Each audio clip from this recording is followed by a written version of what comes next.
arquitecto urbanista y presidente de la Unión de Agrupaciones de Arquitectos Urbanistas. Es doctor arquitecto,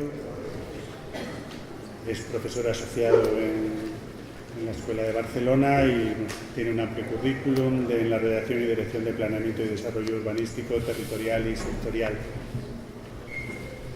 Además de por su experiencia y por su currículum, está aquí sobre todo como director, coordinador, no sé muy bien la figura, del documento que os hemos dejado, pues, un interesantísimo manifiesto, si es que se puede llamar así, se titula Un documento para la renovación y regeneración del urbanismo en España, que es fruto de debates suscitados a través de esta unión de agrupaciones y que yo creo que compendia bien todas las demandas de las que hablaba antes, sociales, contemporáneas, éticas, prácticas, y avanza.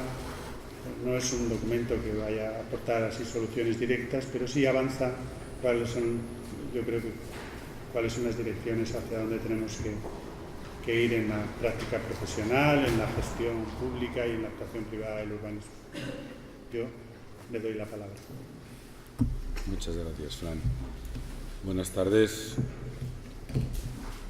Agradecimientos obligados al decano, que no sé si se ha ido, a la consejera y vicepresidenta, en definitiva a todas las instituciones que han organizado este curso y que han tenido a bien invitarme para explicarles a ustedes un documento que se estuvo madurando durante todo el año 2015 a través de un proceso que explicaré brevemente y que finalmente en febrero de este año el plenario del Consejo Superior, es decir, todos los decanos de los colegios de arquitectos de España, pues ratificaron por unanimidad. Es un documento surgido de una propia demanda del Consejo Superior el año anterior, en el 2014, ante la necesidad, ante la constatación de que, una vez asumida las trazas fundamentales de la realidad que hemos vivido en los últimos 15, 20 años, había que dar un paso adelante, hacer un esfuerzo para intentar sintetizar las causas de estas situaciones, pero sobre todo afrontar el futuro, es decir, sobre todo tener un documento que fuera hasta donde se pudiera propositivo, por lo tanto enfocando los caminos de por donde veríamos que habría que ir. Siempre desde una perspectiva de una profesión concreta que trabaja en unos ámbitos como son el urbanismo, la ordenación del territorio y el paisaje, de una profesión que es lo que es, que tiene la formación que tiene, que aporta pues una parte de los conocimientos y del trabajo para desarrollar estas disciplinas, pero que es consciente también que esto lo comparte con otras profesiones, con otras disciplinas, y por lo tanto este documento lo que quiere ser es, primero, la reflexión interna desde la profesión para, y esto haré un comentario más hacia el final, para que sirva de base a un debate y a unas reflexiones que necesariamente habrá que hacer con otros colectivos profesionales. Entiendo que esto es lo que he entendido, por supuesto, desde el propio título de mi intervención, que era una de las dos partes del título de este documento, hacia un urbanismo responsable, pero que también tiene un título anterior, que en todo caso sobre lo que podemos hablar, pero en todo caso es bastante de donde parte al final el espíritu de este documento, ¿no? Que es ante la conciencia de que hemos tenido un modelo de trabajo, un modelo de referencia sobre todo instrumental, como comentaba el decano, es decir, las herramientas con las que hacer posible el urbanismo, ha llegado un momento en que hay una conciencia bastante generalizada de que ese modelo está agotado. Un modelo que, para simplificarlo o para identificarlo, se sitúa en la ley del 56, digamos, la ley sobre el régimen del suelo y ordenación urbana, que es el código fundacional que integra la experiencia sobre urbanismo y ordenación del territorio hasta aquel momento, y que ha sido, digamos, el eje central sobre el que ha ido girando en distintas etapas y de distintas maneras todas las herramientas para hacer una ciudad mejor, para ordenar el territorio, para, en definitiva, desarrollar una responsabilidad social que tenemos en la medida en que todo esto, como también comentaba el decano, todo esto acaba configurando los hábitats, que es donde vivimos, que es donde desarrollamos nuestra vida. Cuando este documento, que se aprobó en febrero, tuvimos ocasión de presentarlo, de explicarlo en el Consejo Europeo de Urbanistas, desde hace 2 años y medio, la Unión de Agrupaciones de Arquitectos Urbanistas fue admitida como una organización más en el Consejo Europeo de Urbanistas. Entonces, cuando tuvimos este documento, pues hicimos las pertinentes traducciones al inglés y al francés, que son las lenguas oficiales del Consejo Europeo, y lo enviamos y tuvimos la ocasión de hacer una pequeña explicación, mucho más pequeña de la que voy a hacer hoy yo. Pero de aquella explicación recibimos un retorno que, claro, como no nos habíamos dado cuenta, ¿no? Es decir, ¿por qué hacemos este documento? ¿Por qué sale de España, de una organización de arquitectos, sale un documento de este tipo, entre unas organizaciones europeas de urbanistas que discuten de muchas cosas y que tienen muchos temas sobre la mesa y tal, pero justamente este no? Justamente poner en cuestión el modelo instrumental del urbanismo, las bases sobre las que pivota la planificación, la gestión, la ejecución del urbanismo, justamente no, porque además se entiende que son temas muy de carácter estatal, de carácter nacional. Cada estado tiene su tradición, su historia, sus maneras de hacer, ¿no? Y por tanto nos interpeló algo que habíamos dado como obvio cuando hablábamos aquí, pero que cuando sales fuera no es tan obvio. Es decir, ¿por qué hace falta renovar el urbanismo? ¿No? ¿Por qué tendríamos que pensar quizá en unas bases jurídicas, técnicas, etcétera, etcétera, nuevas o diferentes o mejores de las que tenemos, ¿no? Y esto nos hizo un poco reflexionar sobre que algunas cosas habría que decir, ¿no? Sobre qué se ha vivido en España. Y seguramente algunas de las cosas que están escritas aquí son las que para nosotros nos explican y que hacen más entendible a alguien de fuera el por qué entendemos que es necesario hacer esta renovación. Cosas para nosotros obvias de cómo la burbuja financiera pues, se llevó por delante el mercado inmobiliario, el sector inmobiliario, que luego llevó a la crisis económica general, que luego a la crisis social y finalmente a la crisis política que estamos viviendo en estos momentos, ¿no? Y cómo las respuestas públicas, justamente en este periodo, pues han ido en la dirección que han ido, ¿no? Priorizar la cuestión del rescate financiero, bloquear la inversión pública porque los objetivos de déficit público pues han sido muy estrictos y muy asumidos, quizá demasiado acríticamente, como por ejemplo se aceptó, el marco jurídico español acepta sin problemas la dación en pago para las empresas, pero no lo acepta para las familias y para las personas, o otro episodio como una modificación legislativa se lleva por delante 100 años de historia de vivienda pública en España, como es la desaparición de la vivienda de protección oficial. Esta muy esquemática, pincelada sobre todas estas cuestiones que nos preocupan y que hemos vivido y que nos han obligado a volver a reflexionar, igual las sintetizamos en dos aspectos, en dos ejes, para que fueran visibles, ¿no?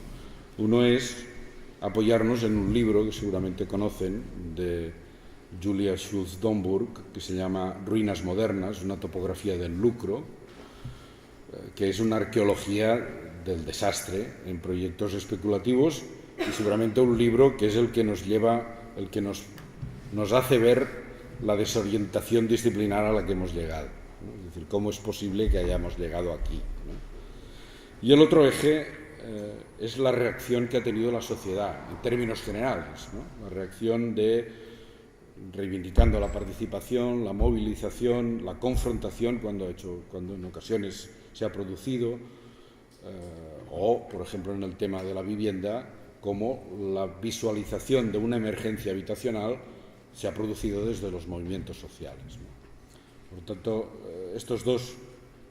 poníamos la atención en estos dos aspectos, el tema de las ruinas modernas, algunas imágenes de este libro de Julia Schultz-Domburg, que no requieren de muchas explicaciones, hablan por sí mismas, digamos, ¿no? Estas imágenes de espacio urbanizado muy lejos de ser una ciudad o de ser algo razonablemente habitable, ¿no?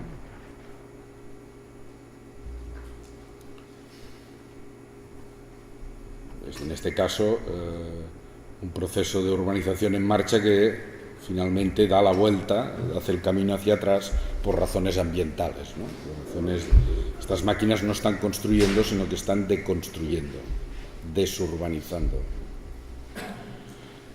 Y luego la reacción social, ¿no? La reacción social ante muchos episodios y muchos eventos, plasmada, pues, pancartas como este, ¿no? O sea, cómo el planeamiento urbanístico puede convertirse en un campo de contestación social y urbana.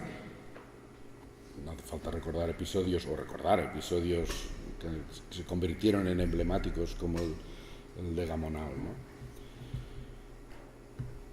Bien, cuando afrontamos la petición del Consejo Superior, es decir, vamos a ver qué podemos hacer, ¿no? Qué podemos hacer para alcanzar un documento que más que lamentarse de las heridas o ser muy quejoso, etcétera, sea capaz de proponer, que tenga un carácter más propositivo.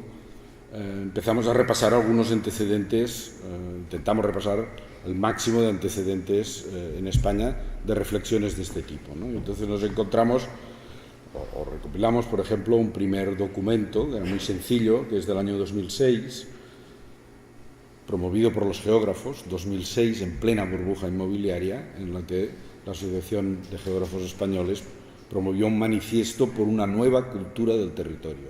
Es decir, estaba poniendo en marcha, poniendo en cuestión lo que estaba sucediendo. Es decir, lo que estaba sucediendo ni era cultura ni era conveniente para el territorio.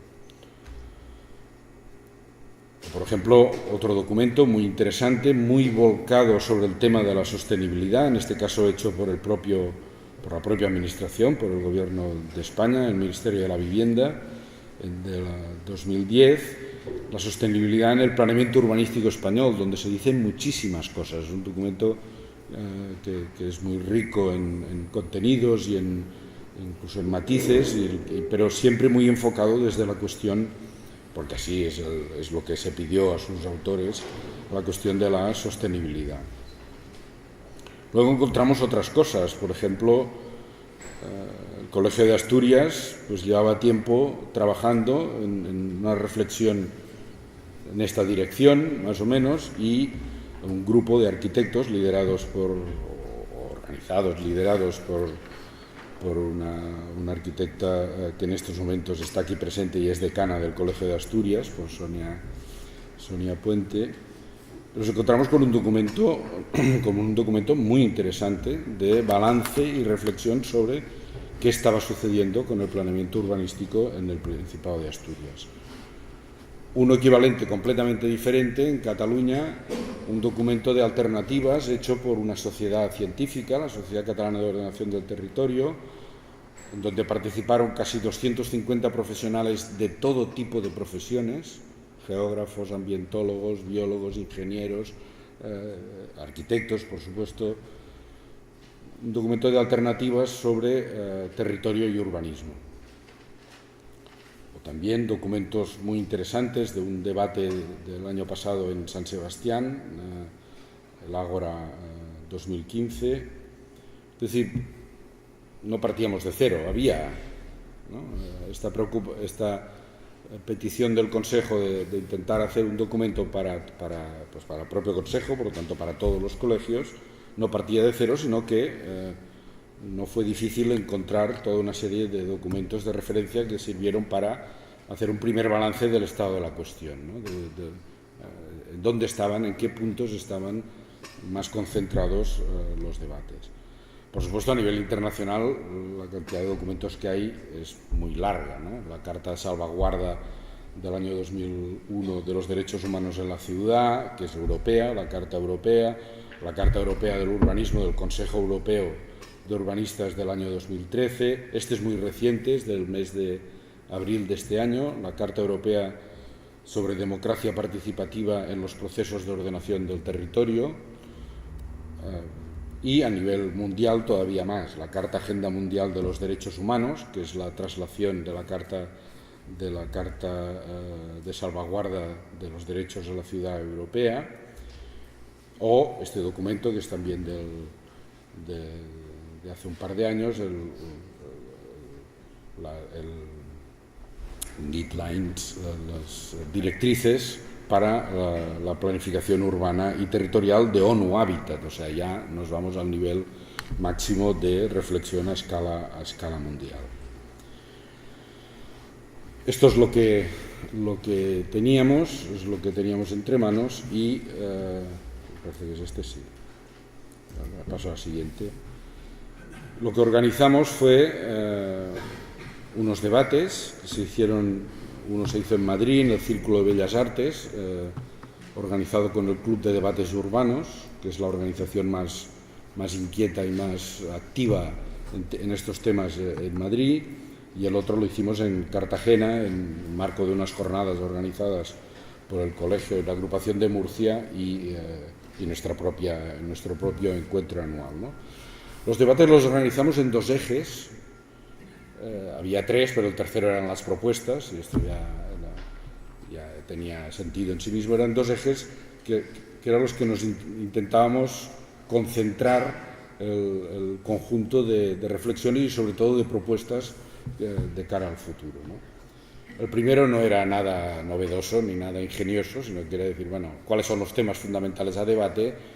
Hay bastante consenso, y en todos estos documentos siempre hay mucho consenso de que los temas fundamentales, sobre todo para un urbanismo sostenible, para un territorio sostenible, son los aspectos sociales, económicos y ambientales. Es decir, la trilogía de las cuestiones sociales, las cuestiones económicas y las cuestiones ambientales está en el corazón del concepto actual de sostenibilidad, y más allá de esto está en el corazón de las políticas europeas en materia urbana, a través del programa de regeneración urbana integrada, ¿no?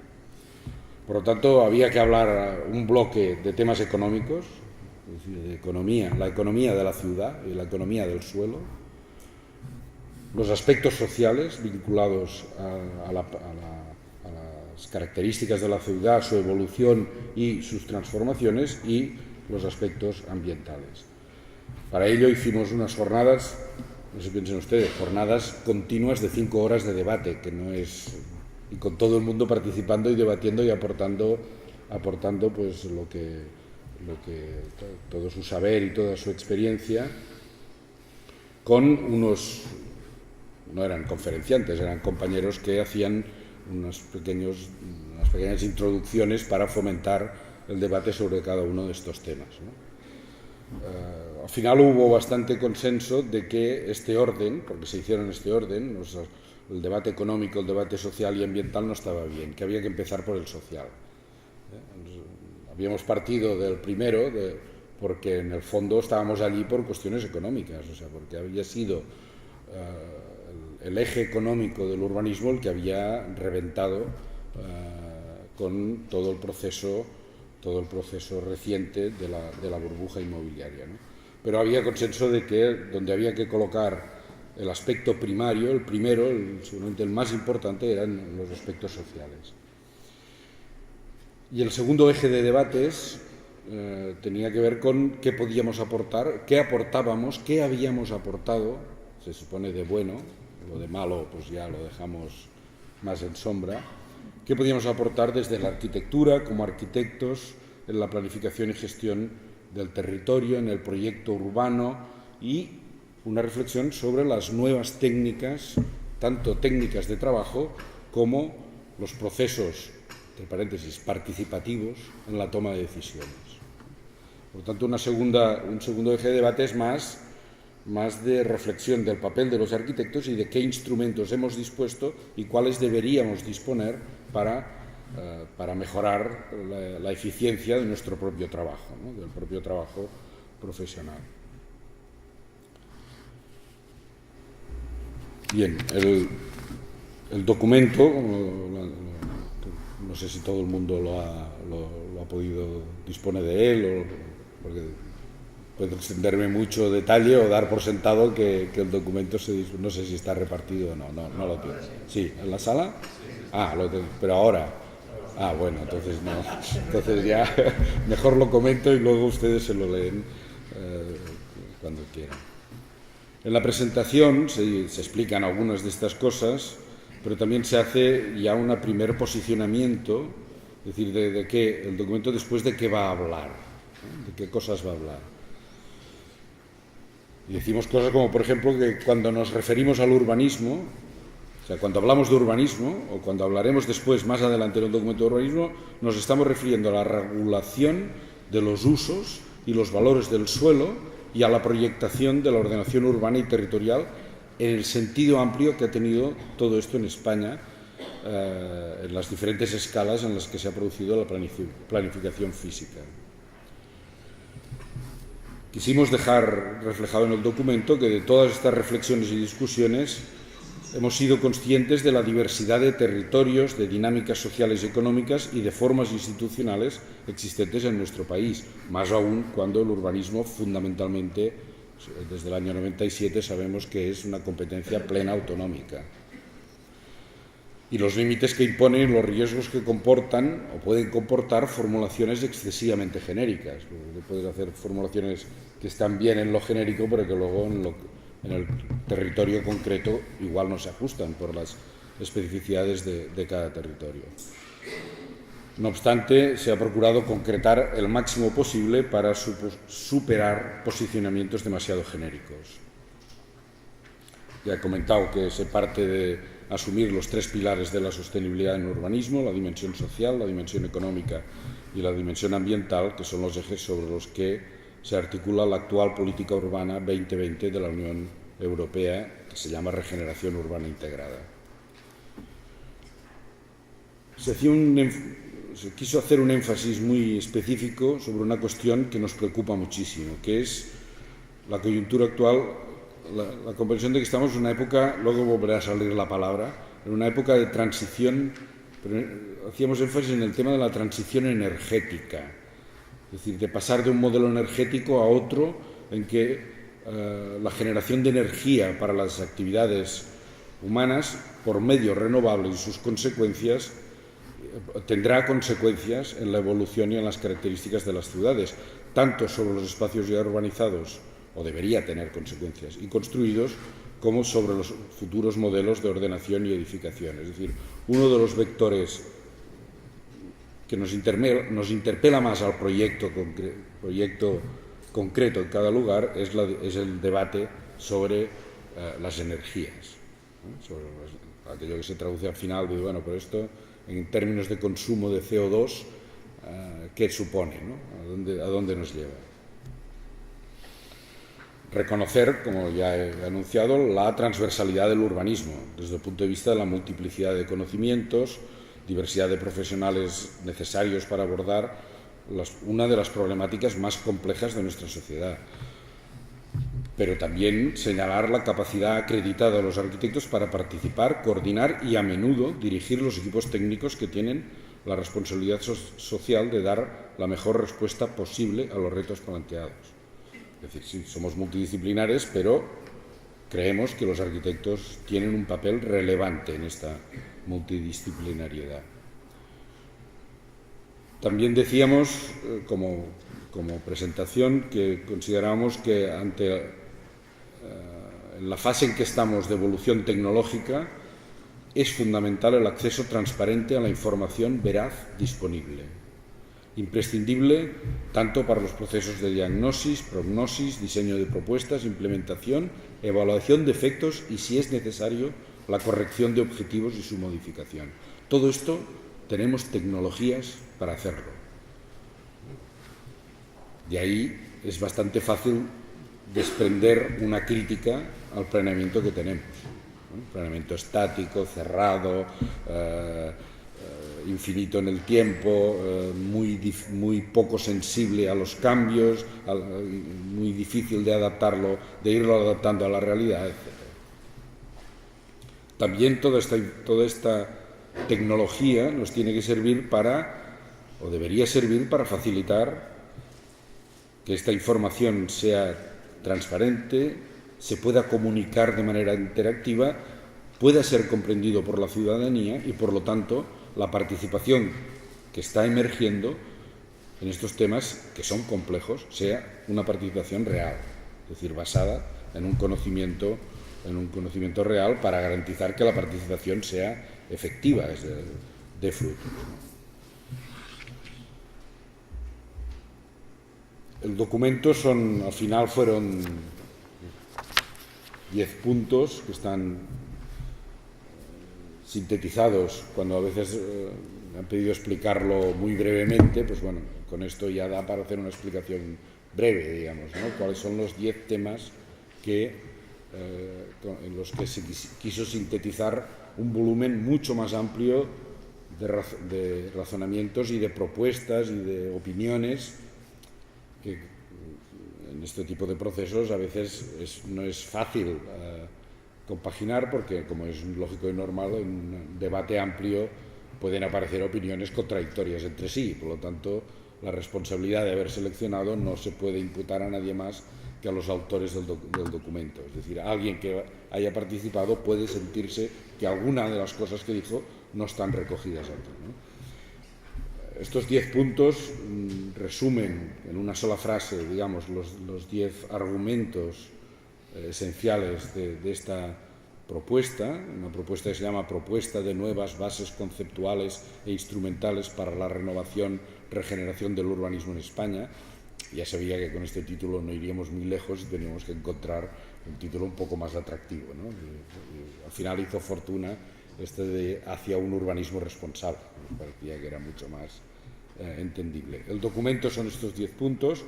Cada punto tiene un encabezamiento más desarrollado que una sola frase, y cada uno de estos puntos tiene luego unos argumentos detrás que lo hacen más extenso y que lo hacen más, que se aportan más cosas y se matizan más cosas. Haré un repaso de los 10 puntos del documento. El primero habla de iniciar este proceso de renovación, regeneración, incorporando, en primer lugar, los derechos de los ciudadanos en la ciudad, reconocidos por la Carta Europea de Salvaguarda y la Carta Agenda Mundial. Por lo tanto, lo primero a considerar en este tránsito hacia un urbanismo nuevo, esperamos que mejor, es poner enfrente, poner delante todo lo que dicen documentos que son públicos, unos más antiguos, otros más recientes, y que expresan toda una batería de derechos, como el derecho a la vivienda, el derecho a la movilidad sostenible, el derecho a la calidad ambiental y eficiencia energética del medio urbano, el derecho a la participación ciudadana, a los que añadíamos también, al final, en el texto añadíamos una contrapartida de deberes para la ciudadanía. Está muy bien el reconocimiento de derechos, pero también que los derechos de ciudadanía deben tener también algunos deberes inherentes al ejercicio pleno de esa condición de ciudadanos, como por ejemplo la participación ciudadana, respetar la convivencia o las obligaciones fiscales, que en el ámbito local y en el ámbito del urbanismo pues son bastante relevantes. El segundo punto, dentro de este paquete de derechos de ciudadanía en el ámbito urbano, había uno que tocaba priorizar, que es el derecho a la vivienda. Entre otras cosas porque es uno de los que están más en crisis, o ha estado y sigue estando todavía más en crisis en nuestro país. La vivienda, en la expresión vivienda digna, esto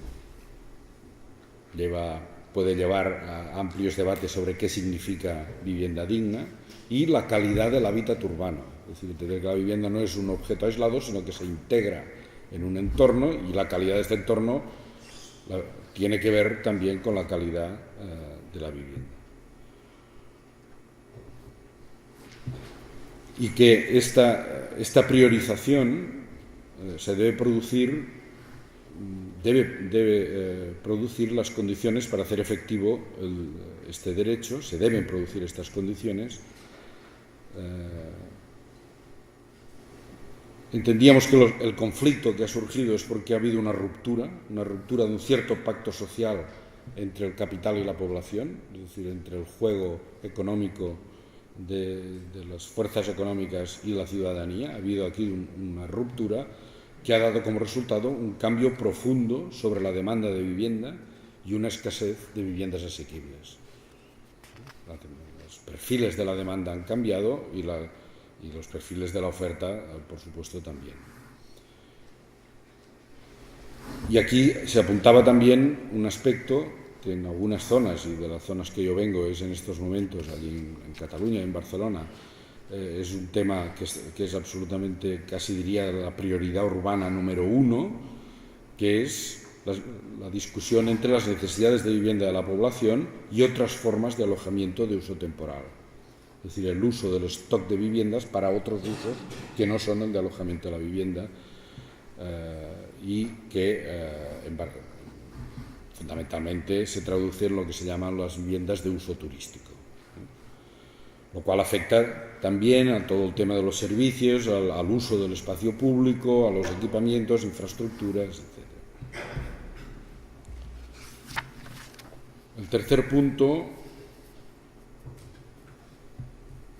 pone de relieve la necesidad de asumir y potenciar el papel fundamental de la participación de la ciudadanía en los procesos de toma de decisiones, en la implantación de propuestas y en la evaluación de resultados.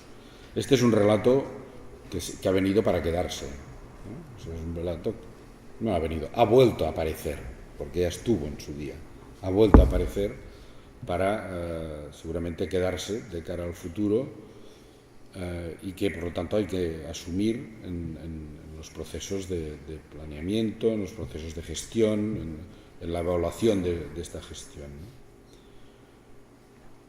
Ya he comentado antes que esta participación efectiva solo puede ser el resultado de un proceso de información comprensible para los ciudadanos.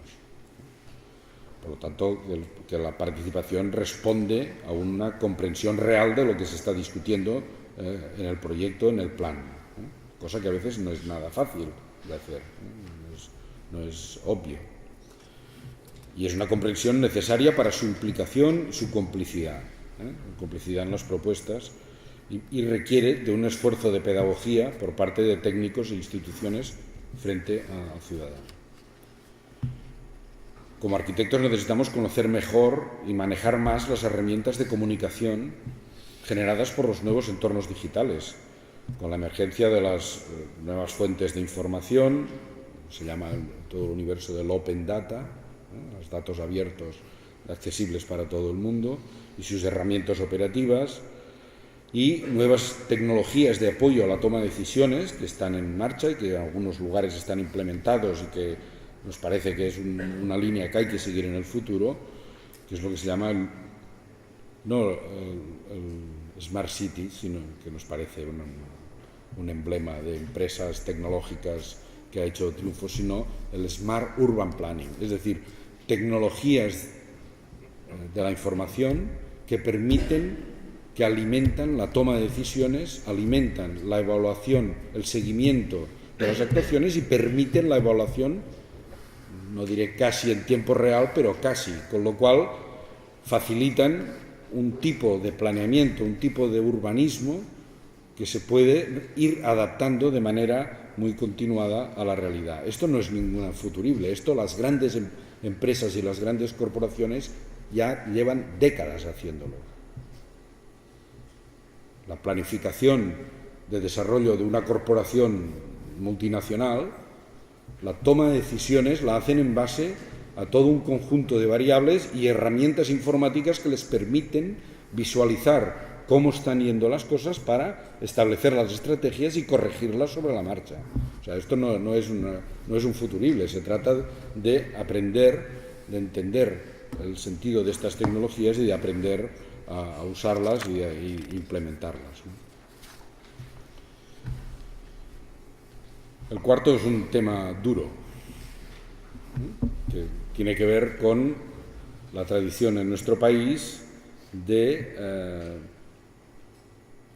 cómo se reparten las plusvalías de los valores del suelo, ¿no? Asumiendo que el urbanismo, en la medida que crea ciudad o mejora ciudad, está cambiando el valor del suelo, por lo tanto está generando plusvalía.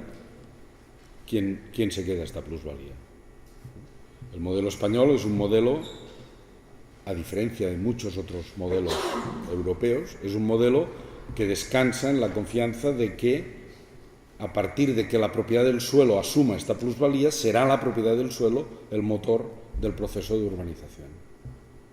Asumirá, por lo tanto, los costes y las cargas que establezcan las leyes derivadas de la necesidad de urbanizar. Este nos parece un tema bastante central, sobre todo en lo que tiene que ver en los aspectos económicos, las consecuencias económicas del urbanismo. Lo que se dice es, ¿por qué no pensar un modelo a la inversa? Es decir, dado que el planeamiento urbanístico es una decisión pública, es una función pública y es una decisión pública y colectiva, la plusvalía de partida debería ser colectiva. Y la participación privada en esta plusvalía estaría en función de su aportación de suelo, por tanto del valor del suelo, y de la inversión real sobre ese suelo. Por lo tanto, esa expresión que está en la mayoría de las leyes de que la comunidad participará en las plusvalías, quizá habría que empezar a pensarla al revés. La sociedad o los agentes económicos, como no sé exactamente ahora con qué expresión habría que ponerla, participará de unas plusvalías que en origen son públicas porque es una decisión pública la que las genera. Hay una oportunidad ahora para intervenir en estos mercados, para hacer realmente efectivo algo que, por ejemplo, en el tema del derecho a la vivienda está escrito en la propia Constitución. El derecho, en el artículo 47, el derecho a una vivienda digna. Si leen ustedes la continuación del artículo, habla de la necesidad de evitar los procesos de especulación del suelo, porque ya se tiene la conciencia que la especulación sobre el valor del suelo impacta sobre el precio de la vivienda y, por lo tanto, hace más difícil el acceso a una vivienda, el derecho a disponer de una vivienda. Bueno, nos parece que estábamos en una lo que llaman ahora de estas maneras más modernas, una ventana de oportunidad, ¿no? O sea, hay un espacio de reflexión en el que estamos en condiciones, nos parece, de debatir de este tema y poder plantear alguna otra alternativa, porque el drenaje de recursos económico-financieros a la especulación del suelo, al incremento artificial de los valores del suelo, tiene no solo consecuencias sobre el precio de la vivienda, tiene consecuencias sobre el conjunto del sistema económico en la medida que detrae capital a la inversión productiva. Porque una parte muy importante del capital se va a jugar Como otro se va a la bolsa, pues otro se va a jugar con los valores del suelo.